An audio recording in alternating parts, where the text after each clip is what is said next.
بسم الله، اهلا وسهلا بحضراتكم. حلقه جديده والله العظيم بننهج حرفيا، يعني هو سيناريو العذاب الأليم.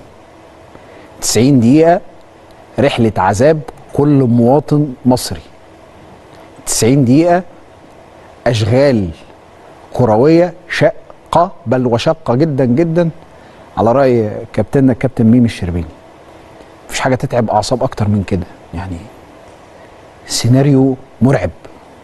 سيناريو التعادل مع كاب فيردي مرعب.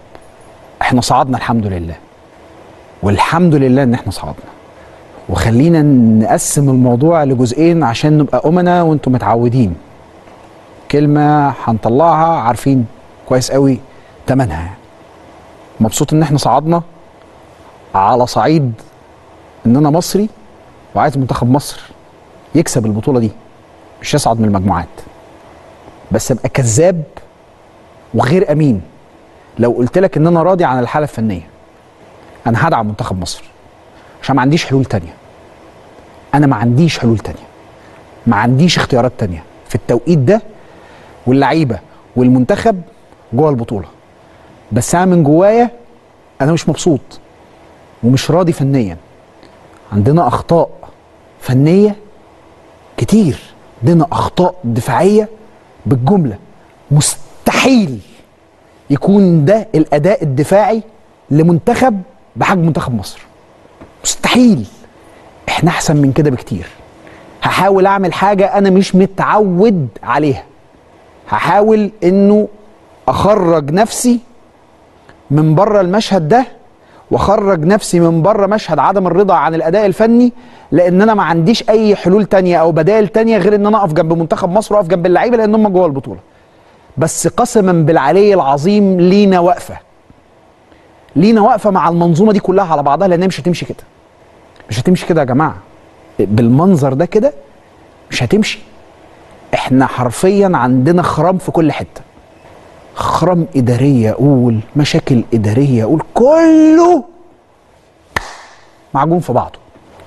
انا لما اجي اكلمك النهارده كلمه الرضا وكلمه الحق، اقول لك مجموعه ايه يا جماعه اللي احنا طالعين فيها بنقول يا رب؟ فيها كاب فيردي وفيها غانا وفيها موزمبيق. احنا طالعين متعادلين يا جماعه، متعادلين مع كاب فيردي اللي بتلعبك بالصف الثاني، بتلعبك بالتيم الثاني. وهذا ليس تقليلا من لاعبتنا، هم بذلوا مجهود كبير جدا جدا. بس في حاجه غلط يا جماعه. في حاجه مش مظبوطه. يعني في حاجه مش مظبوطه. انت ما تقوليش انه منتخب مصر يتحط في المجموعه دي فنقعد لحد الثواني الاخيره وبتوع كاب فيردي يتعادلوا معايا واستنيها من عند الله واستناها من عند الله موزمبيق تجيب جون في غانا. مستحيل يا جماعه. انا ابقى راجل منافق لو قلت لكم اي حاجه تانية غير كده. يعني مستحيل. المشهد ده في حاجه غلط، مش حاجه واحده، في حاجات غلط. بس انا هشتري دوري كاعلامي على ودوري كراجل عارف كويس قوي مساله ان منتخب مصر في بطوله زي دي ولاعيبه منتخب مصر موجوده في بطوله زي دي، وهحبس الكلام. هحبسه وانا وانت عارفين ان انا هقوله، لاني هقوله بالمنظر ده. هقوله خلاص. يعني مش كوره، قصه ما بقتش كوره يا جماعه. اي حاجه في الدنيا، اي منظومه في الدنيا هي فيها مجموعه تروس بتوصلك للنهايه، اما للنجاح او للمنظر اللي انت شايفه النهارده ده. الصعود ده هتلاقي العناوين بتاعته في كل حته وانا مغمض: صعود منتخب مصر بشق الانفس. من جوايا بقول الحمد لله ومبروك، الف مبروك. ومبسوط بالرجاله بتاعتنا النهارده اللي ادت. في لعيبه النهارده موتت نفسها، مش في لعيبه منتخب مصر موتت نفسها. بس انا هنا بامانه الله ما قادر اكلم اللعيبه سكه ودغري. اقسم بالله ما قادر اكلم ولا لعيب في منتخب مصر. رجاله وعملوا اللي عليهم وزياده. بس انا بتكلم في دور فني. احنا عندنا اي حاجه رايحه ناحيه الجون جون. في مشكله دفاعيه واضحه يا جماعه. الناس بتوع كاب فيردي مش جامدين قوي للدرجه دي يا اخوانا عشان خاطر احنا بيتعمل فينا كده. لكن لعبتنا رجاله وأدوا ما عليهم وبنشد على ايديهم.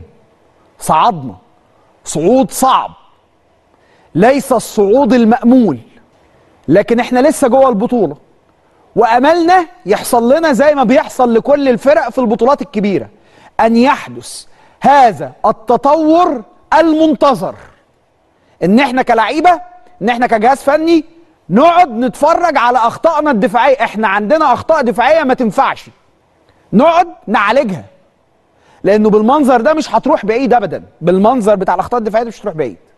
كويس ان انت بتاخد فرصه تانية. احنا بناخد فرصه تانية على فكره، احنا بناخد فرصه تانية، لازم نحترم الفرصه التانية. احترامك للفرصه التانية معناه انك تعالج اخطائك.